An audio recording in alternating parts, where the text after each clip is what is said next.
Tonight, we are, we've got to get back to Islamic socialism because these are just syllabuses of classes that are happening in universities around the country on Islamic socialism.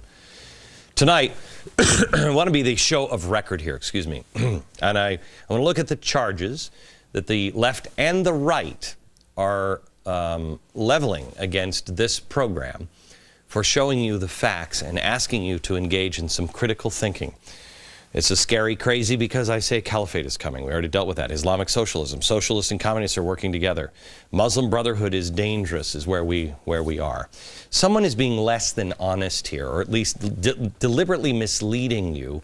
Quite honestly, I think it's because we challenge them. We challenge them for their position or power. I mean, really, no, there's not much of a challenge there, but they feel challenged. But it's not really about me. It's not about them. It's about you. It's about whether you are going to be empowered with information. And can you find information on yourself, by yourself? I could walk out of the studio today and get hit by a bus. What use is this show or anything else if that happens? Unless you've taught yourself how to find answers. I'm asking you again tonight to do your homework. We've laid out the charges already. The next one is the Muslim Brotherhood. They're not dangerous. Right. We're going to retread just a little bit here from last night, but there's some new amazing video I'll show you here in a second.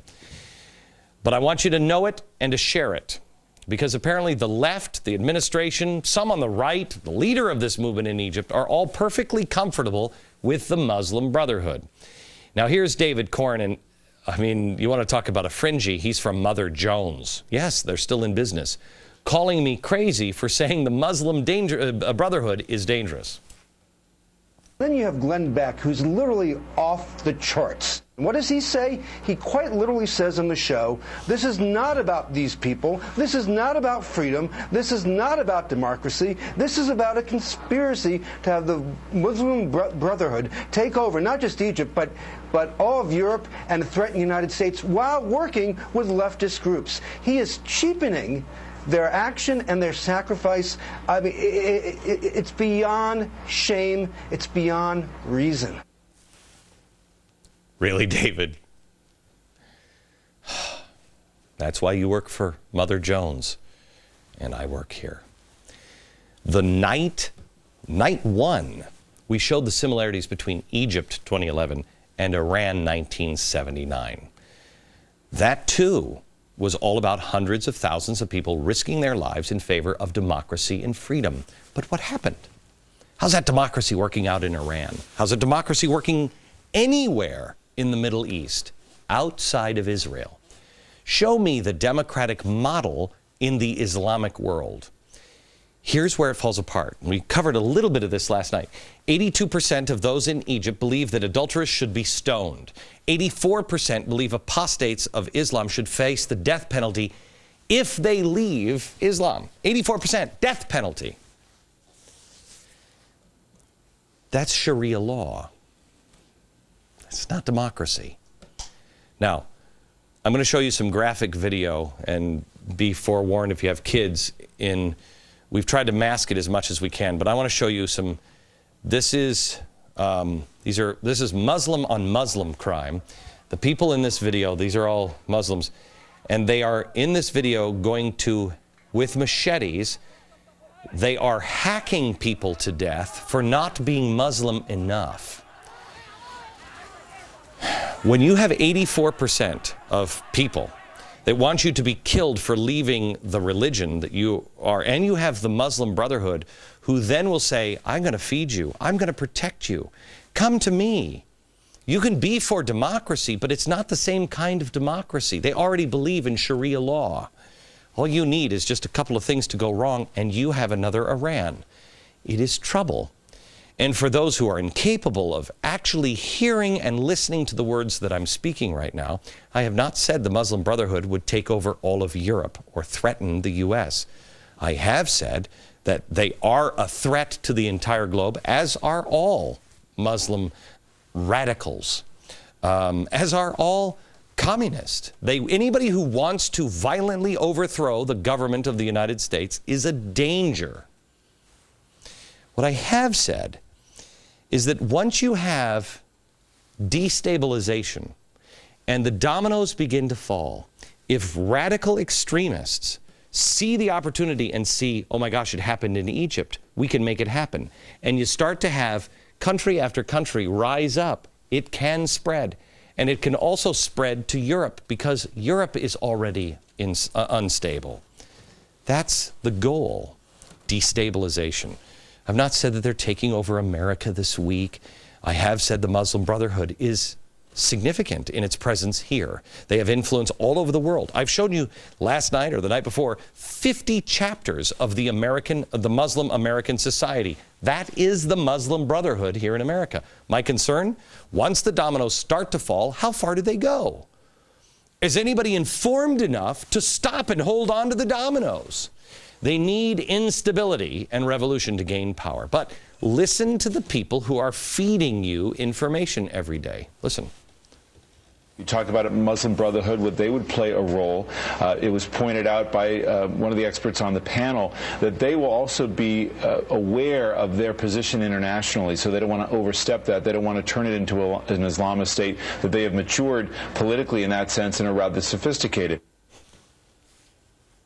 Really? I mean, that'd be nice to believe that, but where are the facts besides what they say? I'll state them again. This is a group that birthed Hamas and Al-Qaeda. Al-Qaeda's operational and strategic commander was a member. Mohammed Atta, 9/11 terrorist, was a member. Khalid Sheikh Mohammed, mastermind of 9/11, the man who personally murdered Daniel Pearl. Do you remember that? Member. Are they a threat to the U.S.? Yeah. But you're going to have to decide that. You can go with David Gregory, who I know can ask questions in French. It's fabulous. But you decide. Their stated goal in the U.S., may I? The Ikhwan, which means the Brotherhood in Arabic, the Ikhwan must understand that their work in America is kind of a grand jihad in eliminating and destroying the Western civilization from within, and sabotaging its miserable house by their hands and the hands of believers so that it is eliminated and God's religion is made victorious over all other religions. I don't know.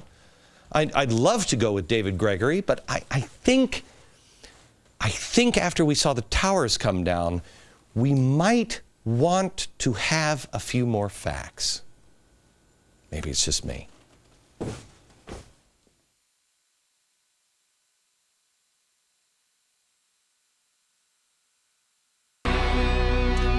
We've gone through a lot of information very quickly in the last couple of weeks, so tonight I want to take a break. Tomorrow we're going to move at lightning speed.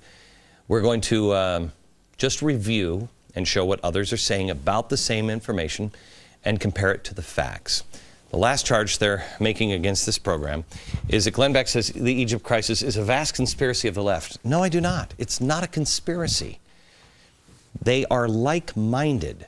The last one, they're working together to overturn stability, because stability works in their favor, or it works against them. Now, I know it's difficult to follow a storyline here for the left, but they've said, you know, Glenn Beck is saying that Van Jones is coordinating. No, he's not. No, he's not. What I did say was I showed this. This is from Storm. There are 13 members of Storm. One of them was Van Jones. This was their, hey, we got to close this thing down because people didn't want to become radicals. They didn't want to become radical Marxists. Or it's this way. They want to become radical Marxists. So we basically went undercover. We became softer, milder. Didn't tell everybody we're a Marxist. That's what this says. And it seems to be relevant in this case.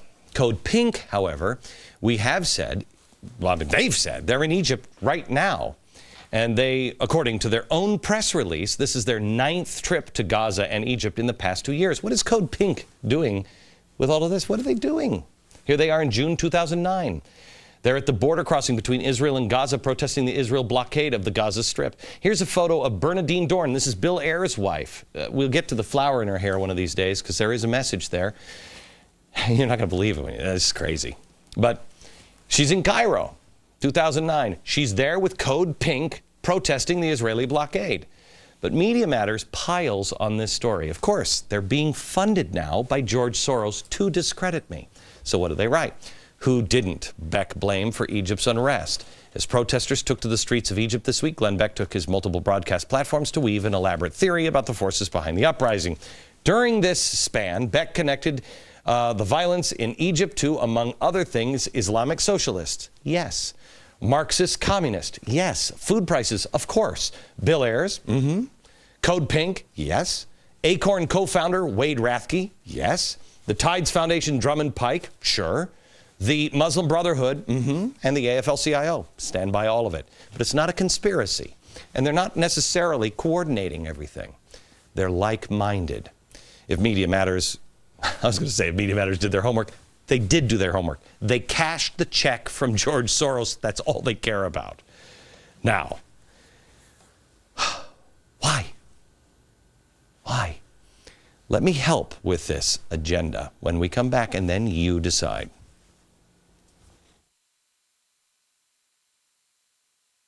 I want to ask you real quick. This is the One Nation. This isn't a conspiracy theory. This is One Nation. This is all on their website. Communist and Van Jones, Green Jobs, what do they all want? What do these guys want? Muslim Brotherhood, Hezbollah. Do we have the Hezbollah one? And this guy, what does he want? They're all looking for the same thing.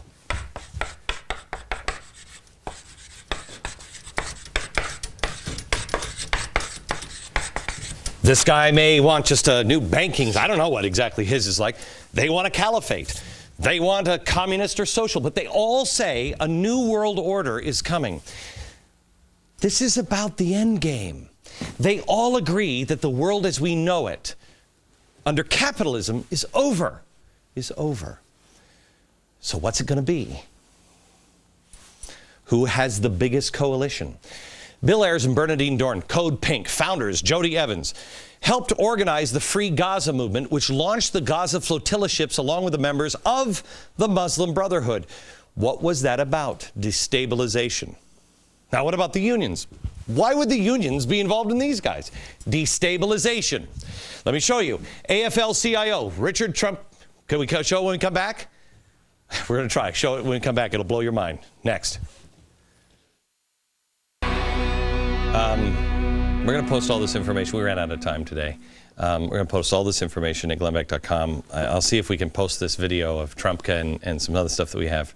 That we may have to start there tomorrow because the unions are an interesting story. And shadow parliament of Egypt tomorrow. No more hiding in the dark. Question with boldness. Fix reason firmly in her seat. From New York. Good night, America.